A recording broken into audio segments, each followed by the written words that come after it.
Hello everyone, welcome to the class of text analysis. In the last lecture, we discussed about what is sentiment analysis and how sentiment analysis and why it is so important in today's time.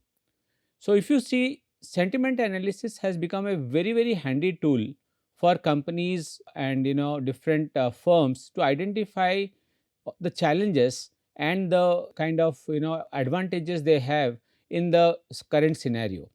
For example, let's say a smartphone manufacturer is making a smartphone, then he would like to know how is it performing in comparison to its competitors, right? So to do that, there is one way is that you can do a quantitative data analysis and you can find out. But more than that, if you want to also have a look at how people are responding and talking about it or discussing about its products, then what it can do is it can look at several reviews or several documents available on the social media or other places and understand whether the sentiment for its product, its smartphone, is positive, negative, or neutral, right? So, if one can know this, for example, if somebody, a smartphone manufacturer like let's say Apple or Samsung, comes to know that the people for a particular brand, people are very happy about the sentiment is positive about its product design, its price and everything. So they feel that they have an advantage and there is it is good. But suppose let's say they realize that of all the aspects, one aspect, for example, the distribution or the logistics is a challenge people are facing. For example, if there is any defect, how do they respond and where do they make a complaint, and if they do a complaint, whether there is enough proper steps being initiated or not from the company's perspective or the distributor's perspective. So these things can be very well understood and very useful for the company like Samsung in this case or Apple to identify those flaws or mistakes and improve upon it. Okay. So in the last class we discussed what is sentiment analysis. So basically we said that it is nothing but a bunch of emotions, right? So the emotions could be like different kind of emotions as associated with any product or service, like you can say anger, sadness, or happy, trust, something, all those emotions. Then we said what are the types of sentiment analysis, and we said there are four types of sentiment analysis: binary sentiment analysis, multi-class, fine-grained, and aspect-based sentiment analysis, right? We also discussed about the techniques of sentiment analysis, for example, rule-based, machine learning-based, and deep learning-based. So, the most optimum one you can say is the deep learning-based, which we will also learn in the process. But we also learnt one more thing, that sentiment analysis has some challenges. See, no research technique is foolproof, right? Every technique will have some flaws somewhere and it needs to be optimized, right? So the same holds true for sentiment analysis also. Sentiment analysis cannot sometimes, because when you are training a machine to understand, that's what we are doing basically. So sometimes the machine might not be able to understand what is irony or sarcasm or negation, so it will not understand. For example, you say in a sarcastic remark you give that the product was wonderful, it broke on the very first day. So you are trying to actually you are criticizing the product, but because the word is excellent, the machine will not understand and it will take it as a positive word, right? So these challenges will always be there, and that can be improved with a better algorithm and better development. So you can improve upon that. Today we will talk about the NRC lexicon. So what is this NRC lexicon and how sentiment analysis is done using NRC lexicon? Why I am explaining this first one, I am starting with this, is because as you remember we are talking about our own publication, so which was a research paper. So in that paper on sustainability, we had used this technique, right? And how we did it and what was the inference, that's what we are going to discuss. More than the inference, we will talk about the method, right? So if you see, NRC lexicon or NRC emotion lexicon is a rule based method basically. So as I said, rule based, and deep learning based and machine learning based. So this is a rule based method. Okay. So it is nothing but a list of words associated with 8 basic emotions, right? And these emotions are, for example, anger, fear, anticipation, trust, surprise, sadness, joy, and disgust.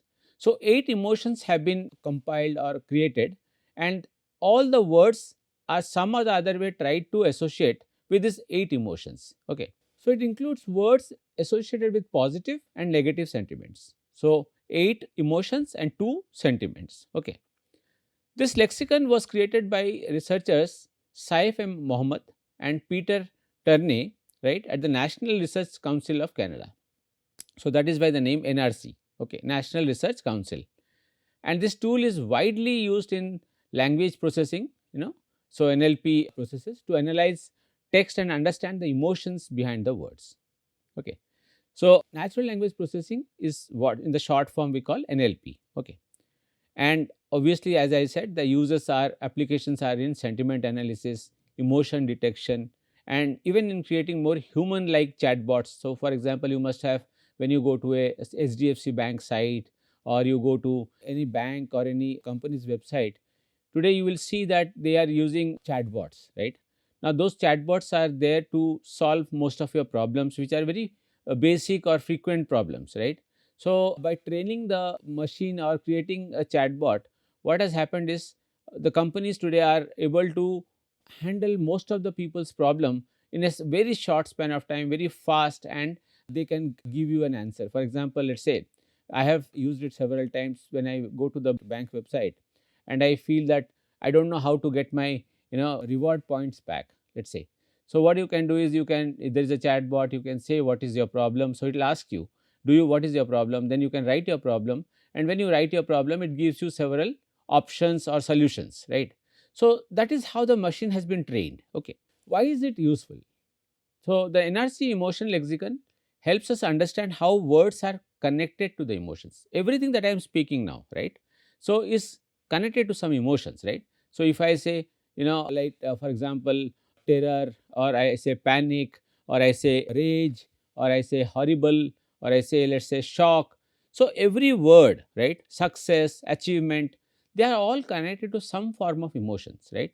Now, whether it is a positive or negative emotion or sentiment, that has to be checked later on, but they are connected with some emotion. Okay. And if it is not connected, then maybe we can separate it, or it is not of much use to us. So, for example, if you see, joy has delightful, happy, cheerful, celebration, love. These are some words which are associated with joy. Gloomy, cry, sorrow, grief, heartbreak, with sadness. Shout, furious, hatred, rage, revenge, with anger. Okay.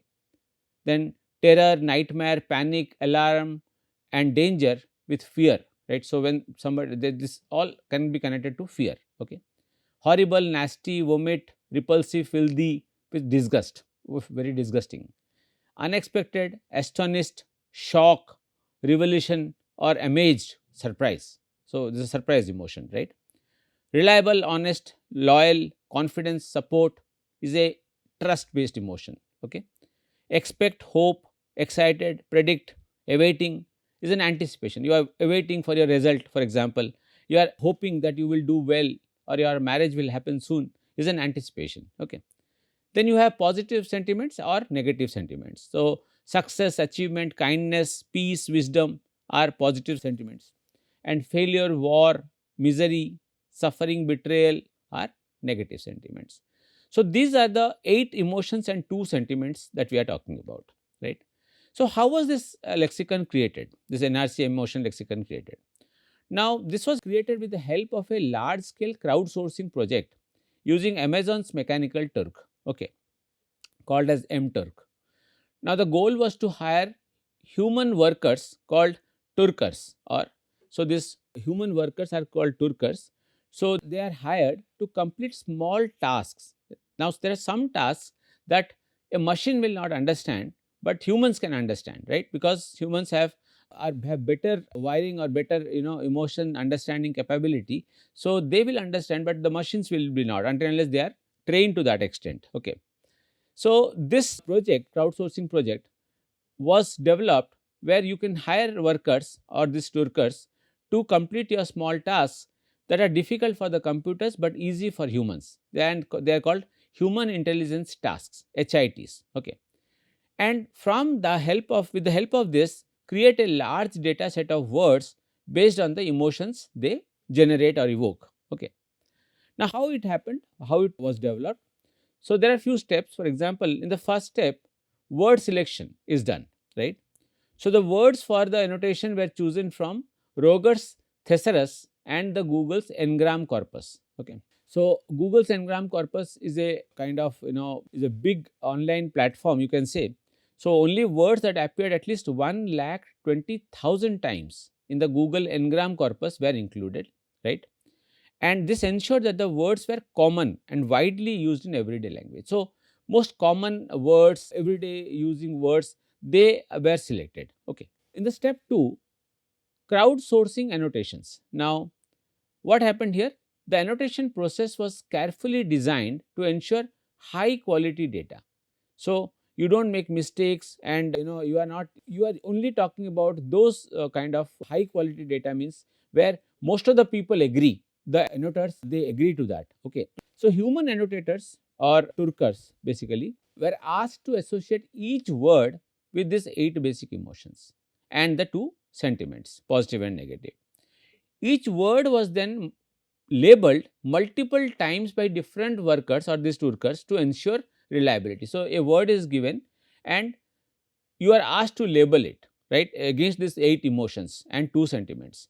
So in the third step, you can understand better. You see, for example, there can be a disambiguation. Now, sense disambiguation step. Now, what is happening here? You must have heard that certain words in English have multiple meanings. For example, we have used this word called shark.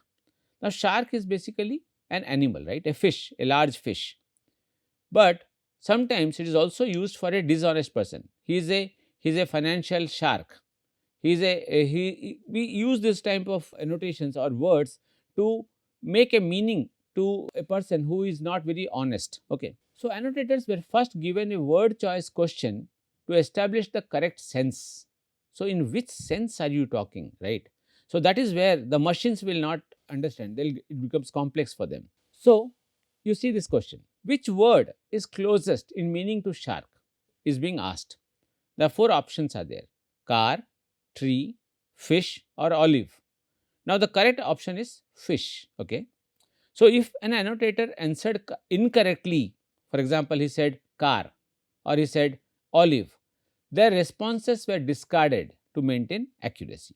In the second 2B step, emotion and sentiment annotation step, right, it is called. So once the correct word sense was identified in the last case, shark means fish, right? Annotators answered 10 yes no questions associated with, for example, those emotions, 8 basic emotions like anger, anticipation, disgust, fear, joy, sadness, surprise, and trust. Okay. And the 2 sentiments, basically positive and negative. Now for the same word, let's go back and think for the same word shark. So if I give options, what are the correct options? Now anger, fear, joy, and sadness. Now out of these 4, anger and fear are more connected to the word shark than joy and sadness. Okay, fine. Step 3. Here we go for data reliability. So how do we do that? Each word was annotated by 5 different people to reduce bias.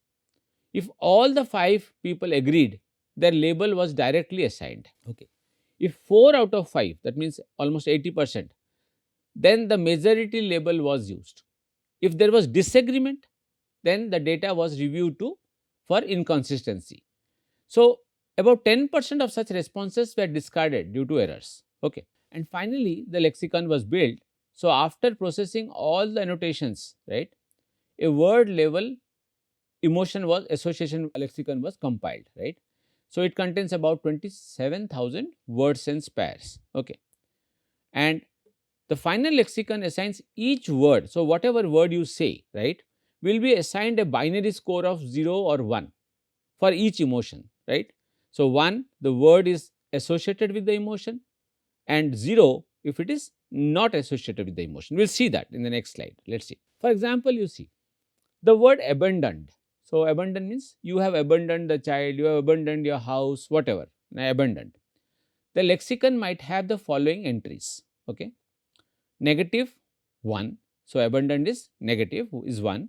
Anger 1. Is there any anticipation? 0. disgust 0, fear 1, joy 0, sadness 1, surprise 0, trust 0. Okay. So, this means abandoned is strongly associated with negative sentiment, anger, fear and sadness. So, it is largely a negative sentiment. So, there is anger 1, fear and sadness, right. It has no association or strong association with joy, anticipation or trust, right. Similarly, you can see there are two words, love and death, and there are these 8 emotions and 2 sentiments, right. So, now when I say love, so anger, no, not connected, 0, anticipation 0, disgust 0, fear 0, joy 1, sadness 0, surprise 0, trust 1, positive yes 1, negative no 0. Similarly, what is death?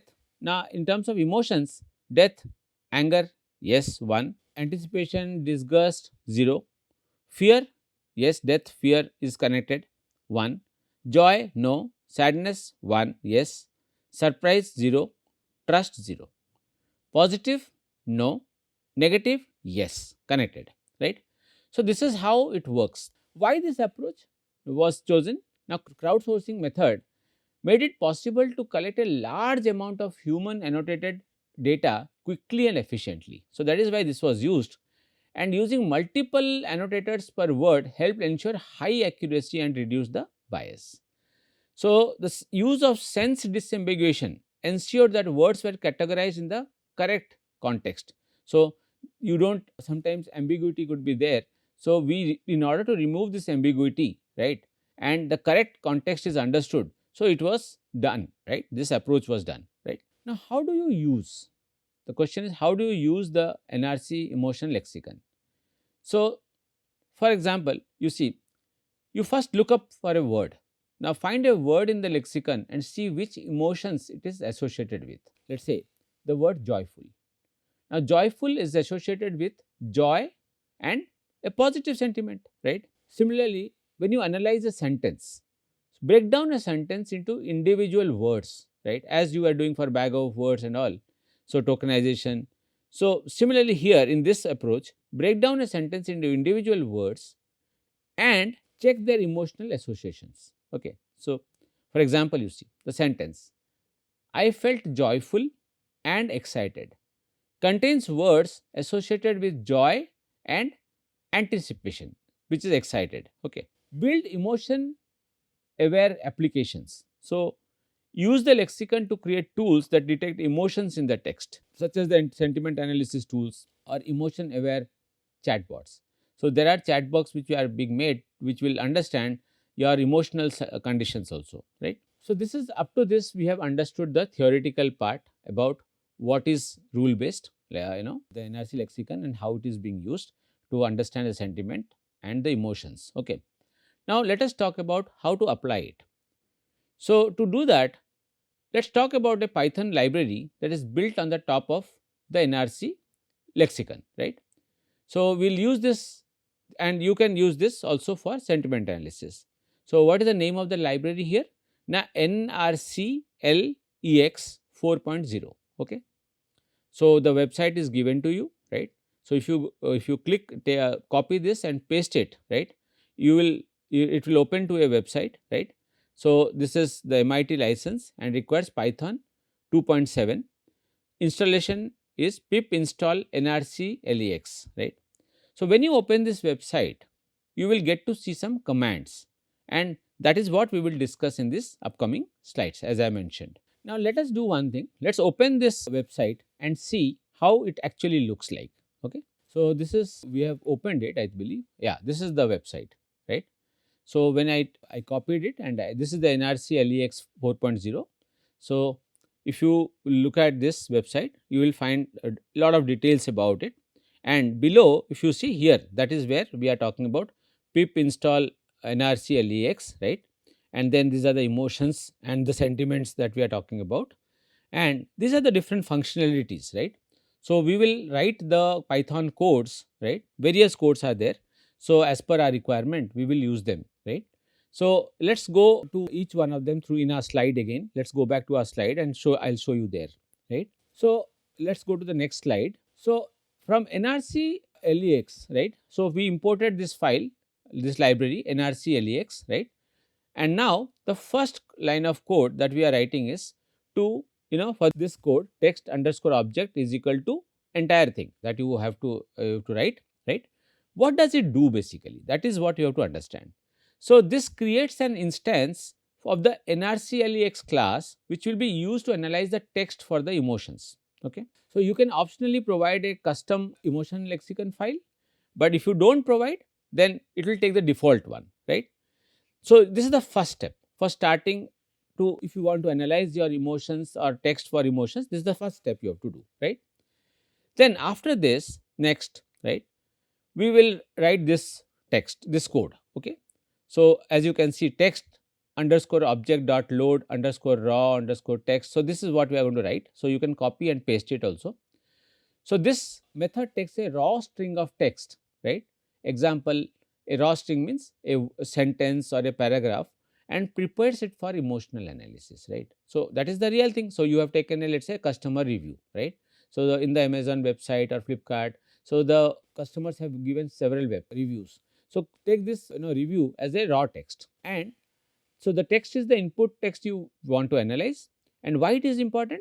This is where you provide the text you want to analyze. So, this is the text you are giving to the machine. So, the library will tokenize. First, it will split, tokenize the words, text into words and sentences automatically. And this is we have already learnt in the previous classes. Next is, you can also go for this code, text underscore object dot load underscore token underscore list. So, what it does is basically, if you already have a list of token words, right, tokens or words, you can pass them directly to this method. Instead of using the first one, the above one, you can directly use this, right.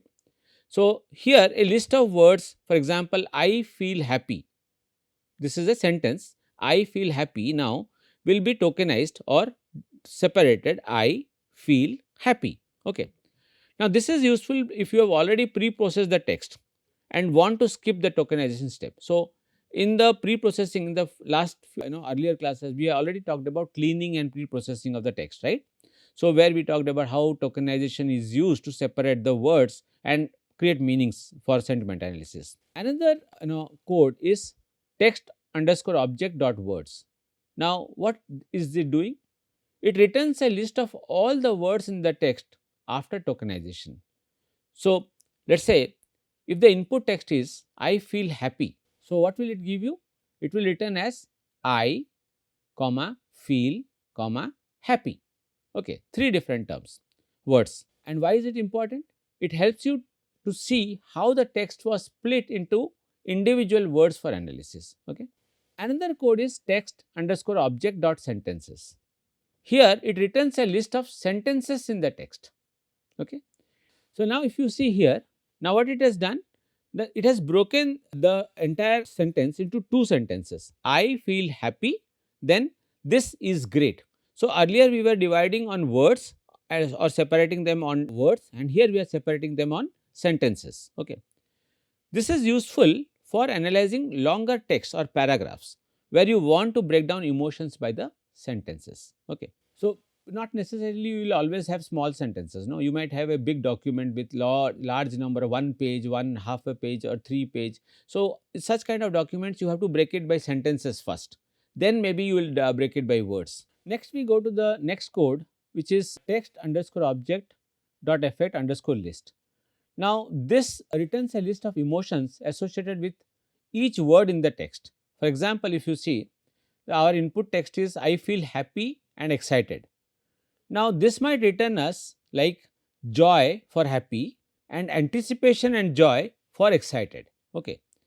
Now, this shows the emotions linked to each word, which is useful for understanding the emotional tone. So, you will see it further right in the next slide. So, here there is another code which is saying text underscore object dot effect underscore dict. Dict is for dictionary. So, it returns a dictionary where each word is a key and the value is a list of emotions associated with that word. Now, suppose if the input text is I feel happy, it will return as I, null, so there is nothing, right. Feel, there is again nothing. Happy, so happy is connected to joy. So, this is what it will tell us. So, this gives a clear mapping of which words are associated with which emotions, and if there is no emotion, it is blank. Okay. Then you have text underscore object dot raw underscore emotions underscore scores. Now, this returns a dictionary with the total count of each emotion in the text. Now, that is the finally we require, right, to make an analysis. So, if the input text is, let us say, I feel happy and excited, this might return, if you remember, how many times we had joy. So, let us go back to this slide. So, we had joy 2 times, right, and anticipation once. So, joy 2, anticipation 1, others are all 0, anger, fear, all the sadness, all these were 0. So, this gives a summary of how many times each emotion appears in the text. Okay. And finally, text underscore object dot top underscore emotions. Now, this returns a list of the most dominant emotions in the text sorted by frequency. So, how many times it has appeared in the text, through with the help of that method, it will tell us which is most important and less important.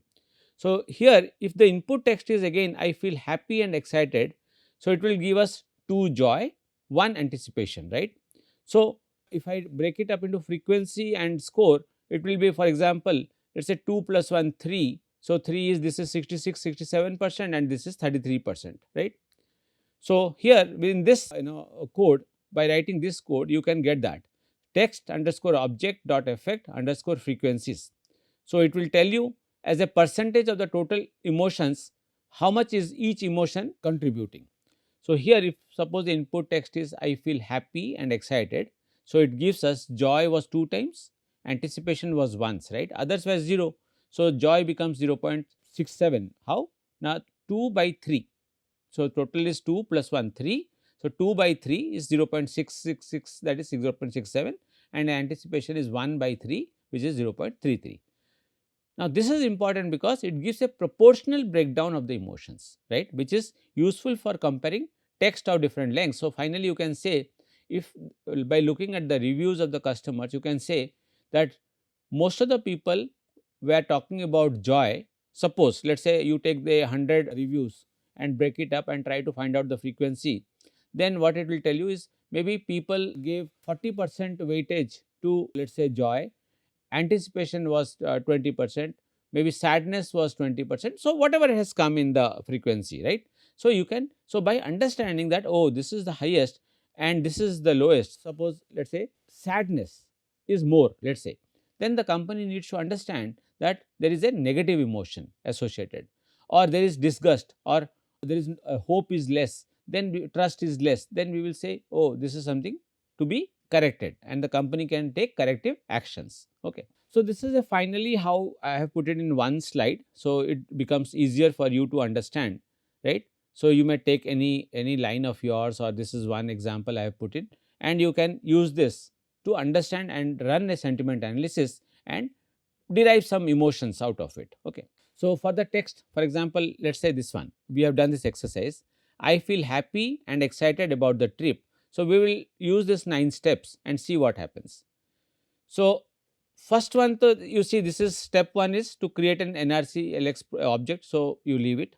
Second is you loaded the raw text, which is this one, right. So, from let us get the third one. So, we start from the third one. So, what we are saying, get the list of words. So, the words are I feel happy and excited about the trip. So, 1 2 3 4 5 6 7 8, right. Next, in this, what are we doing? In the fourth, get the list of sentences. So, what are the sentence? Now, this is only one sentence. I feel happy and excited about the trip. Okay. Third is get the effect list. Now, what is the effect list? I, no emotions. Feel, no emotions. Happy, joy, right? And no emotions. So, blank. Excited is anticipation and joy. Then about, blank. The, blank.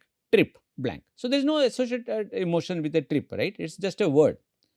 So, we have got the effect list, right. Then we will get the effect dictionary, right. So, using this code you can get the effect dictionary. I, then blank, feel, blank, happy, joy, and blank, excited, anticipation and joy. So, you can do this, right. So, After that, you calculate the raw emotion scores. So, joy is 2, anticipation is 1, and we have find out this effect frequencies, right. So, this is what we have done. So, after if you use such kind of we have used this in our own paper and we have come with the analysis. So, you can also use it by collecting raw text data and using it for your sentiment analysis to understand whether the which sentiment is high, positive or negative, and which emotion is high, right. So, by understanding that, companies can take very large corrective actions and they can use it for their benefit. So, these are some of the uses. So, we will also talk about other methods also in the coming lecture, but I hope this is clear to you. Okay, what is sentiment? It is very easy. Only thing is you need those, need to understand and get well versed with it. The more you practice, the more you will get used to it. If you have not practiced and you are for the first time, maybe it will look slightly complex to you, but actually it is very easy. When you have done things like deep high end mathematics, this is nothing in front of that. So, I am sure you will come use it very easily for your maybe understanding your product or doing your research or anything for that, and it is going to be extremely helpful to you. I will wind up my lecture here with this. Take care and thank you very much.